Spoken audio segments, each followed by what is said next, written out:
Hallelujah.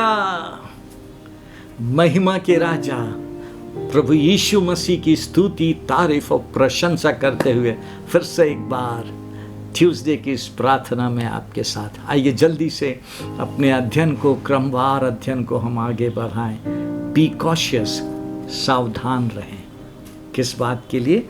आज की बात है be cautious with your words, अपने मुंह के वचनों के लिए। बाइबल उसके विषय में बहुत सारी बातें बोलती हैं, लेकिन मैं थोड़े से समय 5-7 मिनट में कोशिश कर रहा हूं आपके साथ में आज की बात बांटने के लिए। बाइबल कहती है, सबसे पहली बात हम शुरू करेंगे दाऊद के उन वचनों से।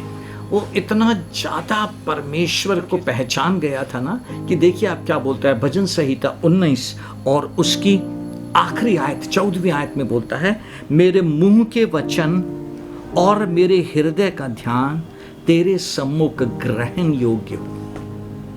ऐसे गाना नहीं गाता था वो, उसको गाना आता है। बाइबल में उसके लिए लिखा हुआ है, इस्राएल का मधुर गाने वाला। He was a fine singer, but वो ऐसे ही नहीं गा देता था, मुझे गाना आता है, बजाना आता है, अपने म्यूजिशियंस को बुला रही, नहीं, बहुत ध्यान से बात करता था। बोला जब मैं गा रहा हूं तो परमेश्वर के आगे बोलता था, मेरे मुंह के वचन और मेरे हृदय का ध्यान तेरे सम्मुख ग्रहण योग्य हो। हे यहोवा परमेश्वर, मेरी चट्टान और मेरे उद्धार करने वाले। आज हमारे मुंह के शब्द जो होते हैं, हम किस बात का ध्यान रख के उसको कहते हैं।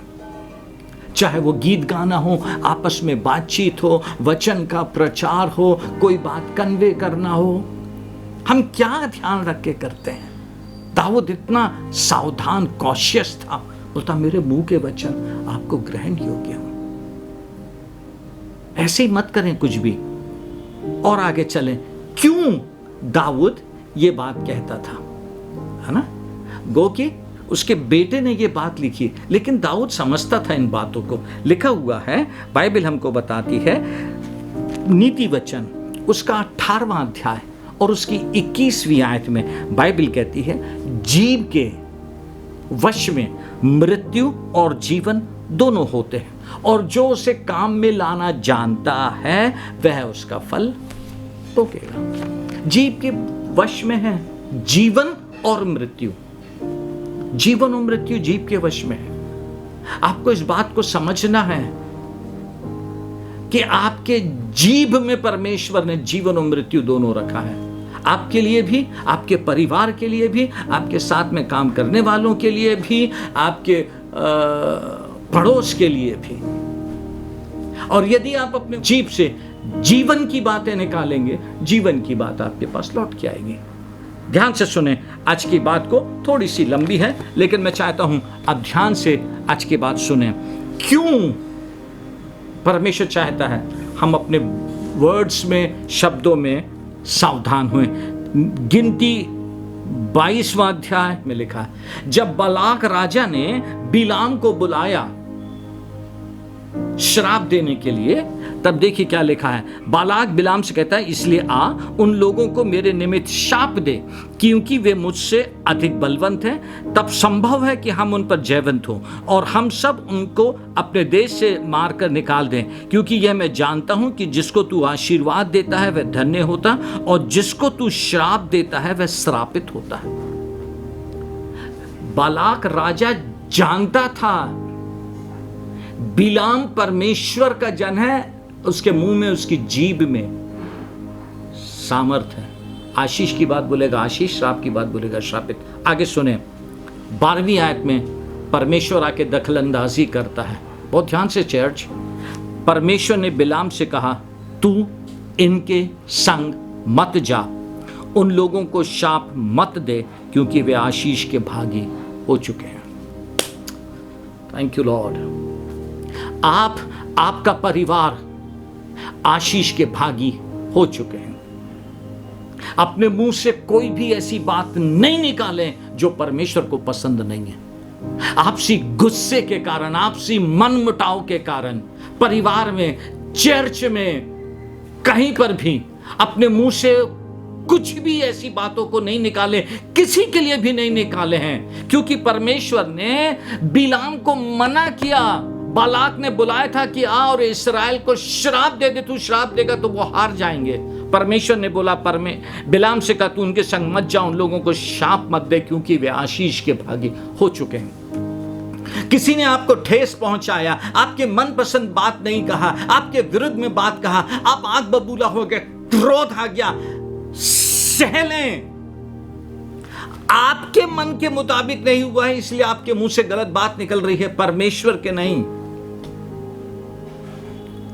आज जैसे परमेश्वर ने बिलाम को मना किया, वैसे ही आपको भी आज के इस वचन से मना कर रहा है। हम मसीह के लोग यीशु मसीह में आशीष के भागी हो चुके हैं। गुस्से में किसी के लिए भी कुछ नहीं कहें, कुछ नहीं कहें, परमेश्वर उसको पलट देगा, पलट देगा। आगे लिखा हुआ है, जब बिलाम चला गया, नहीं माना, परमेश्वर ने उसके मुंह की बात को पकड़ लिया।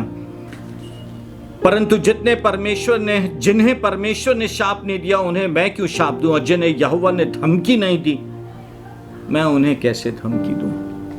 आप समझ रहे हैं बात चर्च? यीशु मसीह के लहू से धुले हुए लोग हैं। नहीं करें प्लीज। अपने मुंह को पवित्र आत्मा के वश में रखें। हम आशीष के भागी हो चुके हैं। कितना भी गलत करें लोग आपके विरुद्ध में, कितना भी गलत करें, अपना मुंह उनके विरुद्ध नहीं खोलें। प्रभु ने दिया है मुझे ये क्रमवार अध्ययन सिखाने के लिए, बी कॉशियस, हमारे मुंह के शब्द। परमेश्वर ने यीशु मसीह में उन्हें आशीषित कर दिया है, जैसे आपको किया है, जैसे मुझे किया है, और हमको रखा है कि हम आशीष की बात कहें। आगे क्यों परमेश्वर चाहता है ना? जब हम नए नियम में आते हैं ना, ये पुराने नियम की बात है, लेकिन जब हम नए नियम में आते हैं तो पौलुस कुलुस्सियों की कलीसिया को लिख के बोलता है। ध्यान से सुने आप, पौलुस कुलुस्सियों की कलीसिया को लिख के बोलता है। उसके पहले 4 अध्याय की 6वीं आयत में लिखा है, तुम्हारा वचन सदा अनुग्रह सहित और सलोना हो कि तुम्हें हर मनुष्य को उचित रीति से उत्तर देना आ जाए। इंग्लिश की बात सुने आप, क्या लिखा हुआ है? Let your speech always be gracious, seasoned with salt. और सॉल्ट क्या करता है? बेस्वाद में स्वाद ले आता है। सीखें प्रभु में, पवित्र आत्मा में सीखें। लोग आपके विरुद्ध बात बोल के सारा माहौल खराब कर रहे हैं, नहीं, मूड ऑफ कर रहे हैं, लेकिन बाइबल कहती है तुम्हारा वचन सदा अनुग्रह सहित, सीजन्ड विथ सॉल्ट, सलोना हो, तुमको सबको आंसर देना आ जाए। क्यों? क्योंकि बाइबल कहती है प्रोवर्ब्स 12:18 में बुद्धिमान के बोलने से लोग चंगे होते हैं। सो बी वाइज, बुद्धिमान बने। आपके शब्द से जो आप प्रभु के पवित्र आत्मा में होके बोलेंगे, लोग चंगे होंगे। वाओ! जीभ के वश में जीवन और मृत्यु दोनों पाए जाते हैं। लोगों की चंगाई के शब्द बोले, आपके मुंह से वो शब्द निकले जो लोगों के टूटे हुए हृदय को जोड़ दे। और आगे बाइबल कहती है इफिसियों 4:29 में आप ऐसा बोलें क्योंकि आपके बोलने से सुनने वालों पर अनुग्रह होता है। Can you imagine? बाइबल कहती है इफिसियों 4:29 में, कोई गंदी बात तुम्हारे मुंह से ना निकले, पर आवश्यकता के अनुसार वही निकले जो उन्नति के लिए उत्तम हो और सुनने वालों पर अनुग्रह हो जाए। Speak right words. आखिरी बात, दाऊद कहता है भजन संहिता 39:1 में, उसकी पहली 2 आयतों में बोलता, मैंने अपने आप को संभाल लिया, मेरी जीभ से, मुंह से पाप ना हो, मेरे मुंह से, मेरी जीभ से पाप ना हो। ध्यान रखें, आप अपने मुंह से, अपनी जीभ से पाप करने वाले ना बने। बाइबल में लिखा है भजन संहिता 34 में उसकी 11वीं आयत से, हे लड़कों आओ मेरी सुनो, मैं तुमको परमेश्वर का भय मानना सिखाऊंगा। वह कौन मनुष्य जो जीवन की इच्छा रखता है और दीर्घायु चाहता है ताकि भलाई देखे, अपनी जीभ को बुराई से रोक रख। Be cautious what you speak. कुछ भी बात नहीं बोले, कुछ भी नहीं बोले। आइए प्रार्थना करें। होली फादर, आप कितने अद्भुत हैं। जीवन की हर क्षेत्र की बात आपने अपने वचन में रखा है हमारे सीखने के लिए। पवित्र आत्मा में सहायता कर दें, हम अपने मुंह की चौकसी करें जिससे पाप ना हो। इस बात को पवित्र आत्मा समझा दे, सिखा दे। हम आशीष के लिए बुलाए गए हैं, हम आशीष के लिए चुने गए हैं और आशीष देने के लिए बुलाए गए हैं। माहौल कैसा भी हो, लोग कैसी भी हमारे विरुद्ध में बात करें, अनुग्रह दें, हमारे मुंह से सिर्फ आपके नाम से आशीष और अनुग्रह के वचन निकले। सहायता करें, दया करें, यीशु मसीह के नाम से आमीन। सावधान रहें, मुंह को पवित्र आत्मा के वश में कर दें, क्योंकि उसमें जीवन और मृत्यु दोनों पाई जाती है। God bless you.